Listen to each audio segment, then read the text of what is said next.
Ok, j'ai fait ma petite pause et pour vous ça a fait une journée normalement. Du coup l'idée ouais c'est que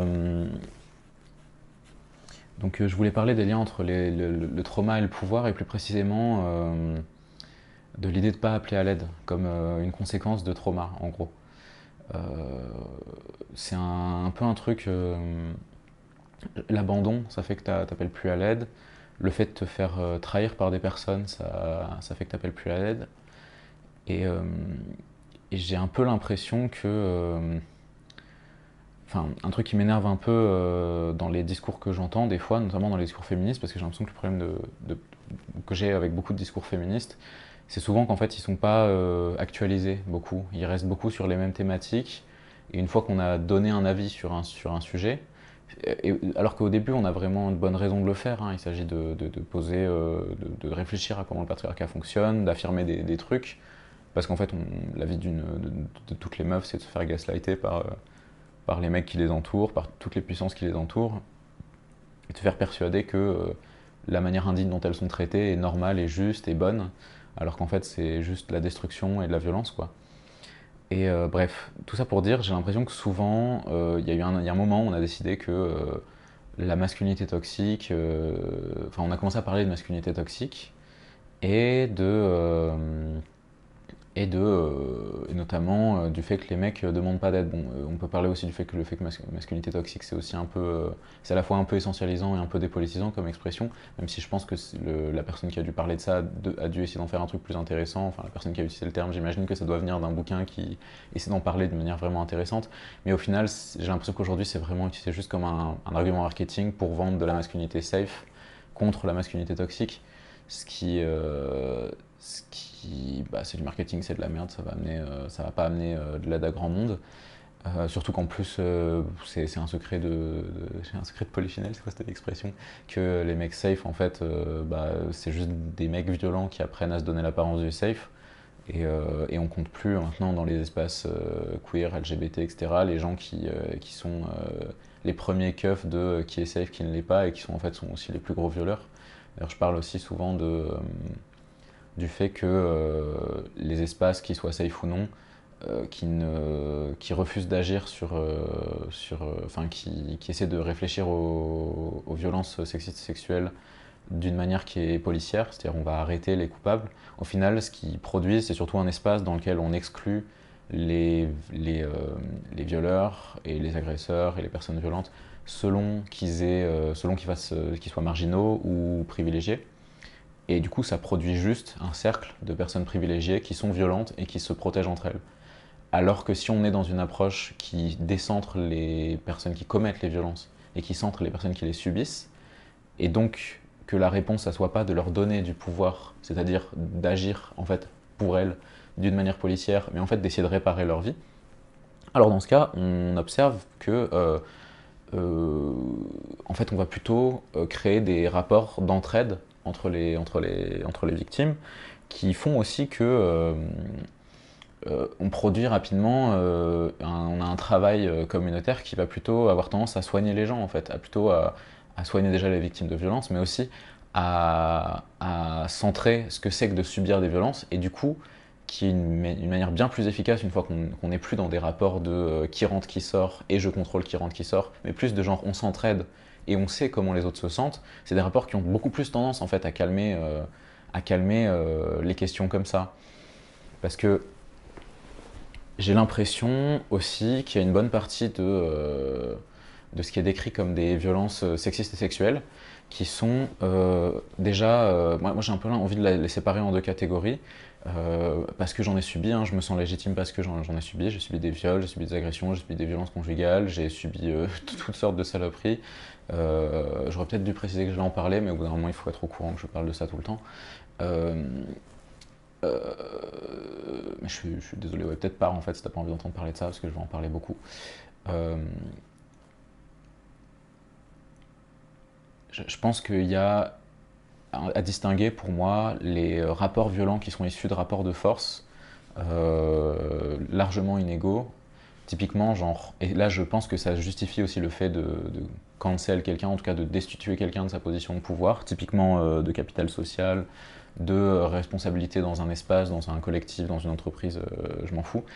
Euh, Parce que si il s'avère qu'une personne utilise ce rapport de force pour commettre des violences sexistes sexuelles et pour commettre des violences en général, alors déjà il faut éloigner cette personne de ce rapport, on ne peut pas laisser la personne à cette position-là, que ça soit un député, que ça soit un ministre, que ça soit le chef de l'entreprise, que ça soit un membre un membre important d'une association, etc. Mais ensuite, il faut aussi questionner, et ça, c'est pour ça qu'il faut donner de la force aux victimes et les centrer dans le processus.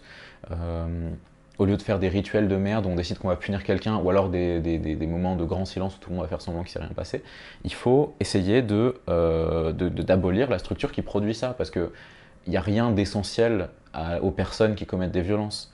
Tout est issu des rapports de force qui sont établis entre elles et des rapports de violence qui sont installés entre les gens. Ce qui fait qu'en fait, peut s'installer le silence, peut s'installer la honte, peut s'installer le fait que quelqu'un commette des violences et ne subisse pas de conséquences immédiates pour ça. Et que la personne qui subit la violence ne puisse pas arrêter l'autre personne.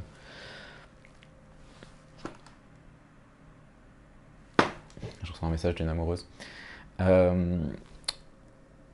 Dédicace à toi, je sais même pas si tu regardes mes vidéos en plus.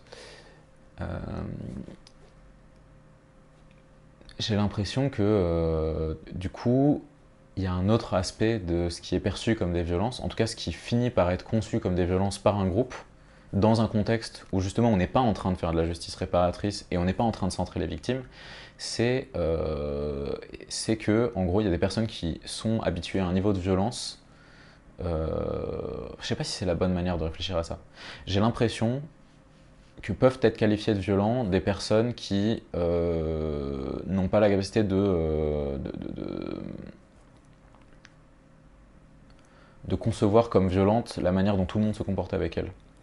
Par exemple, j'ai l'impression que si tu es habitué à ce que personne t'écoute, ça fait que tu n'as pas des réflexes de discussion dans les rapports sexuels. Parce que de toute façon, toi, tu as essayé de parler et ça t'a servi à rien, tu vois. Mais du coup, ça voudrait dire que, typiquement un truc auquel je pense en ce moment, et là je vais parler d'un viol que j'ai subi, c'est genre, c'est bizarre, mais je me sens un peu honteuse de ne pas parler à une lesbienne cis qui m'a violée. Je me sens bizarre de pas lui parler de ça, j'ai l'impression de l'avoir ghosté, et je trouve que c'est pas très sympa de ghoster quelqu'un, spécialement si t'as ken avec cette personne. Et je pense que dans sa perception, on a juste ken. Sauf qu'en fait, j'ai réalisé a posteriori déjà que j'avais pas envie de top des lesbiennes cis, c'est un truc que j'ai pas envie de faire et qui est traumatique pour moi, c'est un truc qui est dégradant et que on m'a imposé et que j'ai pas envie de faire. Pas de top en général, mais de top des lesbiennes cis, c'est un truc que j'ai énormément fait alors que j'ai pas eu envie de faire ça en fait. Euh, et, euh, et cette meuf, elle m'a imposé ça, non seulement elle m'a imposé ça, mais en plus il y a des moments dans la nuit où j'étais là où en fait, moi je savais que c'était trop tard pour rentrer, ma projet elle avait démarré et tout, j'étais pas en état de rentrer, et je lui ai dit que j'avais envie de dormir, j'avais envie de m'arrêter, et ça a continué. Et en fait, il y a eu un espèce de truc d'emprise sur le moment où je sais pas trop pourquoi j'ai fait ça. En fait, c'est trop bizarre, j'arrête pas de questionner pourquoi j'ai fait ça. Et elle se questionne pas de pourquoi elle a fait ça. Et j'ai l'impression que je devrais lui dire aussi que c'était pas cool. Mais il m'arrivait trop de trucs fucked up pour que j'ai envie d'en parler. J'ai même pas envie de lui signifier ça parce que quel effet ça aurait en fait sur sa vie. Euh, Ce serait bien qu'elle fasse pas ça à d'autres meufs, mais moi j'ai juste envie de pas y penser, tu vois. J'ai juste envie de pas interagir avec elle. Et j'ai pas envie. En fait, ce qui m'emmerde, c'est que j'ai l'impression que je me sens mal de plus lui parler. J'ai l'impression de l'avoir ghosté. Et j'ai l'impression que. Parce qu'en fait, au début, comme ça avait démarré, je pensais que ça allait être quelqu'un que j'allais beaucoup revoir. Et du coup, je me suis comporté comme ça avec elle. Et du coup, j'ai l'impression. J'ai l'impression que j'étais parti pour beaucoup la revoir. Et qu'ensuite, j'ai fait un espèce de move. Genre, j'ai l'impression que si j'étais dans sa perspective, ce qui s'est passé, c'est qu'on a parlé comme si on allait se revoir plein de fois, on a ken et je l'ai ghosté. Je l'ai pas ghosté, mais genre, au bout d'un moment, j'ai arrêté de lui répondre. Ce qui semble manipulatoire et violent. Mais c'est pas du tout le niveau de violence auquel moi je suis habitué. Et moi, ce qui s'est passé, c'est que j'ai commencé à parler avec une personne, je me suis connecté avec cette personne, et cette personne a dépassé toutes mes limites, m'a pas écouté quand j'ai dit stop, et maintenant j'ai plus envie de lui parler. Et j'ai l'impression que j'ai un devoir moral à venir lui dire que c'est pas bien comme elle s'est comportée et que je me sens pas bien vis-à-vis de ça. Mais j'ai l'impression que ça serait tellement facile pour elle de juste décider que je l'ai manipulée et que c'était pas cool et que j'ai fait genre qu'on allait se revoir, etc. Alors qu'en fait, moi j'étais parti pour ce mental-là. Si elle avait pas dépassé mon consentement, si elle avait pas dépassé mes limites, si elle m'avait écouté quand j'ai dit stop, on aurait pu se revoir, on aurait pu être potes, on aurait pu avoir une relation normale. Mais comme c'est une lesbienne cis, j'ai l'impression que dans ma tête c'est évident que bon après de toute façon on se connaît pas et on n'est pas dans des groupes qui sont connectés donc c'est même la question se pose même pas, mais si on était dans un groupe qui était connecté où ça serait tellement facile pour elle de dire que je suis une manipulatrice parce que tout le monde pense ça des trans déjà en fait. Euh, Ça serait tellement facile pour elle de m'imposer cette image là, ce rapport là, alors qu'en fait c'est elle qui a fait un truc pas cool et c'est à cause d'elle que tout est pas cool, c'est à cause d'elle qu'on parle pas, c'est à cause d'elle que je lui dis même pas, j'ai même pas envie de lui dire que c'était pas cool parce que j'ai même pas envie d'entrer dans cette discussion là en fait. Et j'ai l'impression de faire un truc immoral, alors qu'en fait, il m'est juste arrivé énormément de merde en très peu de temps, et c'est qu'une merde parmi tant d'autres, et j'ai pas envie de me replonger là-dedans, en fait. Mais j'ai l'impression que ce silence-là, j'ai l'impression que je serais plus capable de foutre des stops aux gens si on m'avait plus respecté au cours de ma vie. Et en tout cas, bon déjà, je pense que c'est assez évident, mais je pense que la réponse répressive ne servira à rien. D'ailleurs, je pense que ça sert à rien que cette meuf se subisse le moindre, la moindre. Enfin, je pense qu'elle serait bien qu'elle arrête, qu'elle fasse pas ça à quelqu'un d'autre, mais je sais pas comment on ferait ça. Et le mieux, ça serait que je lui dise, mais ça, je suis pas en état de lui dire pour le moment, et je sais pas si je vais l'être à un moment, et je sais même pas si j'ai envie d'avoir un contact avec elle à un moment. Peut-être qu'il y aura une meuf plus forte qui passera derrière, ou peut-être qu'elle tombera sur cette vidéo. J'en sais rien du tout. Juste, bon, déjà au passage, si tu regardes cette vidéo, me contacte pas, j'ai pas envie de te parler. Mais aussi, je sais pas trop. J'ai l'impression qu'à beaucoup d'étapes de ma vie, ça m'aurait aidé de pouvoir juste appeler à l'aide ou de poser mes limites. Parce qu'en fait, les deux sont des actes assez similaires. En fait, il s'agit d'estimer que la violence que tu subis ne devrait pas se produire et que les gens autour de toi sont responsables de t'aider. Comme j'ai estimé quand j'ai fui mon ex que les gens de ma communauté à qui j'avais donné autant d'espoir auraient dû avoir la responsabilité de prendre acte de ce qui s'était passé et de m'aider à retrouver une maison et un logement. Et c'est pas ça qui s'est passé, et du coup j'ai pas retrouvé de logement et pas de taf pendant très longtemps, et maintenant j'ai une maison mais j'ai toujours pas de taf, et honnêtement je pense que je suis tellement traumatisé que je suis incapable de travailler. Euh, je suis pas capable de supporter de voir des gens à des moments où j'en ai pas envie. Je, et le fait que je supporte pas, ça me fait pas juste pleurer, ça me fait pas juste stresser, ça me fait partir dans des crises de cris qui peuvent ensuite m'amener à des conséquences bien plus graves, parce que je suis pas violente quand j'ai des crises, mais je sais qu'il y a des gens qui trouveraient ça violent, que je leur crie dessus, qui trouveraient ça violent que je crie à côté d'eux même, que je me mette à pleurer, à mettre en boule et à faire des trucs comme ça. Mais je fais ça des fois, et donc je veux pas être au taf, entouré de gens qui sont à ça de me mégenrer, dans une position aussi vulnérable. Et du coup, je peux pas. Enfin, j'ai déjà beaucoup de force mentale pour arriver à sortir et voir mes proches, tu vois. Tout ça pour dire, j'ai l'impression que le trauma, ça t'empêche d'appeler à l'aide. C'est un peu ça la réflexion de base. Et que j'ai l'impression que, c'est pour ça que je parlais des féministes au début, il y a beaucoup de trucs qui ont été appelés masculinité toxique, qui sont juste des gens trop traumatisés pour mettre des stops quand ils subissent des violences. Et je pense que la formation, en fait, ce que les gens appellent socialisation masculine, ce que les meufs, ou en tout cas ce que les meufs cis aiment bien appeler socialisation masculine, et ce que certains mecs trans aiment appeler socialisation masculine, c'est qu'ils imaginent que les mecs sont dans un espèce de grand parc où ils s'amusent tous à être violents avec les autres et qu'à la fin ils ont plein de pouvoirs et qu'ils sont super heureux. Parce qu'en fait, la vérité, c'est que les mecs sont plutôt traumatisés euh, dans le but d'en faire des personnes qui vont rester accrochées au pouvoir. Ça passe par le fait de leur apprendre, plutôt que d'apprendre à faire les tâches ménagères, de leur apprendre à leur ancrer des représentations de merde sur comment on fait pour être une grosse merde qui se torche pas le cul, et d'imposer à sa copine de faire tout le taf parce que de toute façon, toutes les strates à base de je vais tellement mal faire la vaisselle que tu vas te mettre à la faire parce que de toute façon, c'est plus fatigant de m'apprendre à le faire que autre chose.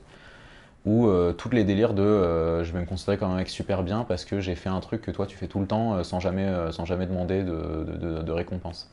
Tous ces trucs-là, j'ai l'impression que c'est des trucs qui viennent comme les féministes rencontrent ça, les femmes cis rencontrent ça, et du coup elles disent que c'est ça la socialisation masculine. Mais c'est pas que ça en fait. Ça c'est les parties qui servent à être violents avec les meufs, mais il y a une grosse structure de la socialisation masculine, c'est d'être violent avec les mecs en fait. C'est que les mecs soient violents entre eux, soient effroyablement violents entre eux en fait. Et j'en ai déjà parlé dans des vidéos que j'ai plus rendues publiques, mais je pense que je vais peut-être les ressortir. Quand je parlais de la prison des hommes à une période, du fait qu'en fait les mecs sont effroyablement violents entre eux et que cette violence est tellement grande que c'est très difficile de trouver une résolution à ça. Et je pense même que pour avoir été sensible, très sensible, et avoir vu ces trucs-là se produire autour de moi, ça m'étonne pas du tout que des mecs banals, des mecs que j'ai rencontrés, des mecs qui étaient mes amis. J'ai rêvé d'un de mes potes aujourd'hui, enfin cette nuit, et ce mec, je crois que c'est devenu un énorme fasciste. Et ça m'étonne pas du tout, parce que dans ses affects, dans les mecs violents qu'il y avait dans sa famille, dans sa violence à lui, etc., il y a un truc de pas résolu qui fait que je le voyais, typiquement il est devenu, je pense qu'il est fasciste parce que je l'ai vu réagir sur les facs bloqués et d'être dans une colère noire en mode il faut vraiment qu'on bute tous ces connards de bloqueurs qui bloquent la fac, etc. Et pourtant c'était un mec, de base je le connaissais, il était de gauche vite fait et tout. Bon, il y a vite fait un moment où il m'a dit au lycée je vais regarder des vidéos de Dieudonné, c'est un peu marrant mais je me méfie, on m'a dit que j'allais me faire bouffer le crâne, mais bon en vrai ça a l'air rigolo. Bon, le gars a sa pipeline, hein, mais typiquement c'est un type, enfin genre, je peux pas déconnecter ce que je sais être des traumas en lui de tous ces affects violents. Je vois typiquement qu'il a une mentale qui ferait que ça serait impossible pour lui d'appeler à l'aide.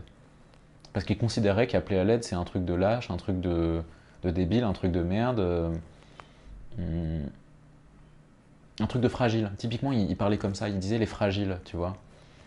Parce qu'en fait, moi je suis en mode, c'est un mec qui est fragile psychologiquement. Je veux dire, si t'es dans un stade où tu veux buter des gens parce qu'on te laisse pas aller en cours, parce qu'on est en train d'essayer de défendre tes droits, tu devrais pas faire des appels au meurtre. Enfin, c'est un truc de. C'est bizarre d'avoir un school shooter dans ta tête comme ça, là, prêt à vomir sa haine à tout moment. C'est.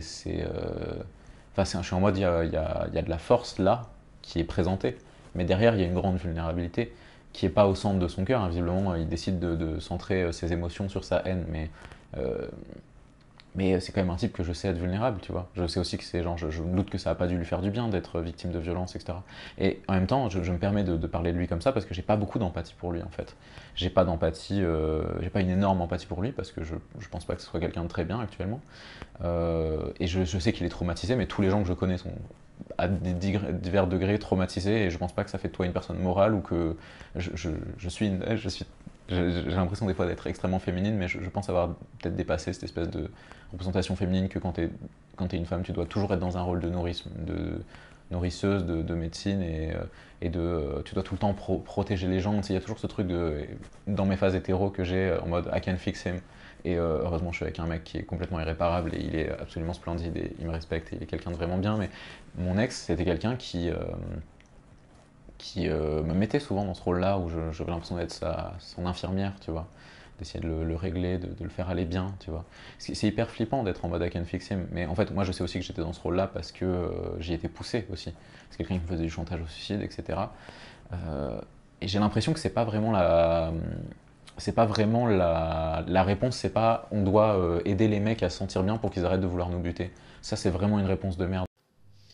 Je suis désolé, le reste de la vidéo va être enregistré avec un son de merde sur mon téléphone parce que mon appareil a plus de batterie et j'ai plus le temps de faire autre chose. Et je parlais de guérison et du fait qu'il y avait une attitude en mode on veut soigner des gens.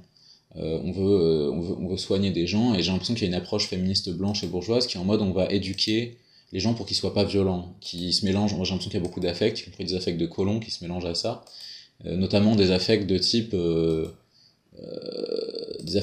on va éduquer les noirs et les arabes pour qu'ils arrêtent d'être violents parce qu'ils le sont de manière inhérente. Ce qui est juste full propos, enfin c'est genre dès que tu détectes une part de ce propos là, c'est genre la personne qui propage ça, il faut juste déjà pas l'écouter et puis genre c'est ton ennemi politique quoi. Même si t'es une meuf cis, ce que tu veux, c'est ton ennemi politique les gens qui parlent comme ça en fait. Le vrai truc je pense par contre c'est que genre il y a un truc à trouver dans le fait de guérir d'un point de vue communautaire, quoi. Après, c'est aussi parce que j'ai lu des féministes antiracistes, etc., qui parlent en fait du fait que genre les gens ont des traumas, quoi, et que faire communauté, si tu veux faire communauté avec les gens, il faut trouver un moyen pour une communauté de faire face à ces traumas, faire face à la violence héritée, tu vois, typiquement, quand ça s'exprime sous forme de violence sur les enfants, etc. Quand tu es victime de violence, quand tu es enfant, il y a un truc en mode comment tu gères ça autrement, comment tu évites de juste répandre cette putain de violence, en fait. Et il faut trouver faut avoir une réponse communautaire, si on veut régler vraiment ça, à cette violence-là. Et le truc, c'est que si tu fais pas ce taf-là, en fait, il y a personne d'autre qui le fait. Parce que le pouvoir, lui, ça l'arrange que les gens soient fixés comme ça. Le pouvoir patriarcal, raciste, etc., ça l'arrange d'avoir une source de types qui savent pas faire autre chose que taper. Ça l'arrange d'avoir une source de meufs qui savent pas faire autre chose que être victime de violence, ou alors éventuellement, si elles se développent énormément et qu'elles deviennent des putains de girl boss, devenir elles-mêmes des vectrices de violence et d'exploitation. Là, le pouvoir, ça l'arrange que les gens aillent mal et se fassent du mal entre eux. Et il y a même un degré de ce qui fait la structure du pouvoir et qui la rend aussi solide, c'est qu'elle est ancrée à ce point-là dans nos blessures. Parce que guérir, ça prend un temps énorme. Par contre, faire du mal aux gens, ça prend très peu de temps. Et c'est aussi ça qui est terrifiant aussi quand tu essaies de faire que les choses aillent bien, c'est qu'il y a ce truc de genre, certes, ils peuvent pas vivre sans nous, mais nous, on peut pas guérir assez vite pour vivre sans eux. On peut pas se débarrasser d'eux parce que il faudrait qu'on aille mieux, plus vite que eux nous font du mal. Et tout ce qu'on construit, ils peuvent le briser.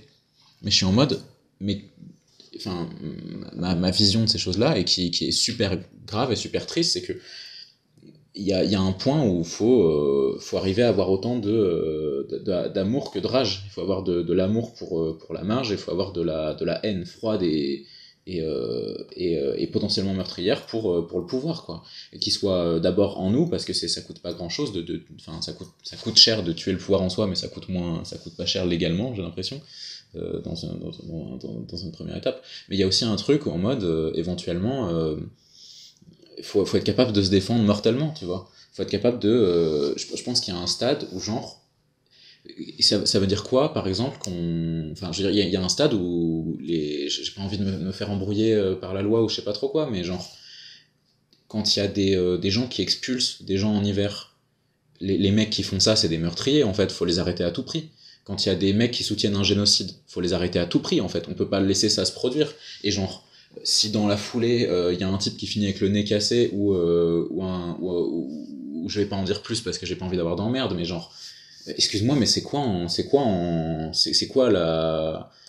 le problème quand on pète des biens, ou que des types qui veulent commettre des crimes contre l'humanité, torturer les pauvres, tuer des noirs et des arabes, tuer des femmes, violer, c'est quoi qu'il y a de grave quand ces types-là se prennent une fraction de la violence qu'ils imposent au monde dans la gueule? Il y a quoi de grave là-dedans? Moi, je vois rien de grave là-dedans, et je suis même heureuse quand ça se produit, parce que ça se produit tellement jamais qu'au bout d'un moment, on en a trop en nous, en fait, de ce truc-là.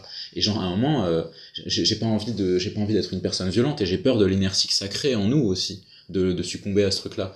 Mais il y a aussi un degré il y a aussi une part où des fois, la colère, ça sert à quelque chose. Ça sert à quelque chose intimement, ça me sert à quelque chose d'être en colère contre mon ex, ça sert à quelque chose d'être en colère contre mes violeurs, ça me sert à sortir leur putain de logiciel de ma tête.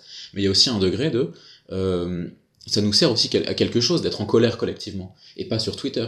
Ça nous sert à quelque chose d'être en colère dans la vraie vie. Ça nous sert à quelque chose s'ils ferment encore un putain de squat, à un moment, les communistes, il va falloir qu'ils comprennent ce que c'est la révolution, parce que c'est sur eux qu'on va faire la révolution s'ils continuent à fermer nos putains de squats, en fait. S'ils continuent de foutre nos sœurs à la rue, il va falloir qu'ils comprennent cette douleur-là. Et c'est la même chose avec tous les putains de puissants, tous les types qui nous foutent dans la merde. Il y a un stade en mode, au bout d'un moment, vous allez comprendre qu'à force de rendre les gens fous, ils sont fous et ils ont envie de vous buter. Et vous avez des tonnes de fous qui sont prêts à vous buter. Et genre, moi j'ai pas envie d'en être là. Moi je préférais faire des trucs je préférais prendre soin de mes amis. Je préférais qu'on puisse juste être dans un squat, faire des soupes, être avec des potes, apprendre, faire du sport, faire de la musique. Moi j'ai envie de faire ça, c'est mon rêve. Mais si vous enlevez la musique, le sport, la bouffe, les soupes et le squat, au bout d'un moment, vous allez juste avoir une rue pleine de gens avec des bâtons brisés et bien pointus, des bouts de fer coupants, qui ont rien d'autre à donner au monde que la vengeance. Et c'est même pas juste la vengeance, il s'agit de foutre un putain d'arrêt au pouvoir, quoi. Mais bon, bref, j'ai l'impression que je remballe. Mais c'est aussi pour ça que je suis contente de faire des vidéos. J'ai ça en moi tout le temps, et je sais pas quoi en faire, en fait. Et donc j'en fais ça. Et des chansons. j'ai l'impression que ce serait malvenu après ça de teaser mes trucs, mais c'est ce type de truc dont on va parler le film qu'on va faire, qu'on est en train de faire en fait actuellement avec un groupe de potes, et, euh, et la musique que je fais aussi. Et dans les deux cas, je vais essayer de faire ça d'une manière très, comment dire, très collective en fait. La musique, je la fais pour les gens qui sont de ma communauté. Et le film, je pense que j'ai même un peu envie que ce que je fais en film, je le transmette aux gens qui. Enfin, j'espère que je vais être soutenu parce que. Enfin, j'espère qu'on va être soutenu en fait, parce que sinon le film, ça sera pas possible de le faire. Mais, j'ai aussi envie que. Je sais pas si c'est une annonce que je vais faire maintenant, on va dire que c'est un peu un teaser, mais la manière dont je vais faire le film, j'ai aussi envie que les gens ils sachent faire des films comme moi je l'ai fait, en me regardant faire et en apprenant et en discutant avec moi et pour la partie 3D, mais en général aussi j'ai un peu envie que cette approche elle se répande, j'ai envie qu'on puisse être autonome dans nos créations, dans ce qu'on raconte, dans nos représentations, mais aussi genre financièrement et dans des bails comme ça quoi. Euh, je sais même pas si le son il enregistre bien sur ce téléphone et je sais même pas si vous allez avoir un bon son et si ça va être agréable à écouter. Mais bref, je crois qu'il faut que je m'arrête de parler à ce stade. Bah merci d'avoir écouté jusqu'au bout et j'espère que je vais pas avoir de problème.